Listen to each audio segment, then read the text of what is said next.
সকাল থেকেই ভোট গণনা চলছে। প্রথম থেকেই দেখা যাচ্ছে বিজেপির আসন ক্রমশ বাড়ছে। বেলা ৩টে বেজে গেলেও সেই চিত্রে কোনো রকম বদল হয়নি। বরং এক্ষেত্রে দেখা যাচ্ছে তৃণমূল কংগ্রেস বেশ কিছু কেন্দ্রে হাড্ডাহাড্ডি টক্কর দিচ্ছে বিজেপিকে। আমরা কথা বলে নেব সেই কেন্দ্রগুলিকে নিয়ে। এই মুহূর্তে আমরা দেখে নেব ভবানীপুরে ঠিক কিরকম অবস্থা। ভবানীপুর থেকে যা জানা যাচ্ছে, মমতা ব্যানার্জি প্রায় ৭,০০০ ভোটে এগিয়ে আছেন। অন্যদিকে দেখা যাচ্ছে কুণাল ঘোষ তার বেলেঘাটার কেন্দ্র থেকে প্রায় ৩১,০০০ ভোটে এগিয়ে আছে। এছাড়াও কিছুক্ষণ আগে দেখা যাচ্ছিল চাপদানি থেকে এগিয়েছিল তৃণমূল প্রার্থী অরিন্দম গুইন।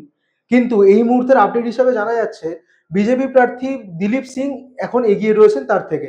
তবে এটি স্থায়ী নয়, আমাদের চোখ রাখতে হবে ইলেকশন কমিশনের ওয়েবসাইটের দিকে। বা এছাড়াও যদি আবার কলকাতার দিকে ফিরে আসা যায়, তাহলে দেখা যাচ্ছে মানিকতলায় তৃণমূল প্রার্থী শ্রেয়া পাণ্ডে, যিনি সকালবেলা অবধি এগিয়েছিলেন, কিন্তু এই মুহূর্তে বিজেপি প্রার্থী তাপস রায় প্রায় ৬,৯০০ ভোটে এগিয়ে রয়েছে। অর্থাৎ এখানেও চলছে হাড্ডাহাড্ডি টক্কর। এছাড়াও এই বিষয়ে আরো বিস্তারিত আপডেট পেতে নজর রাখুন হেডলাইন্স কলকাতা ও হেডলাইন্স ত্রিপুরা ন্যাশনালের পর্দায়।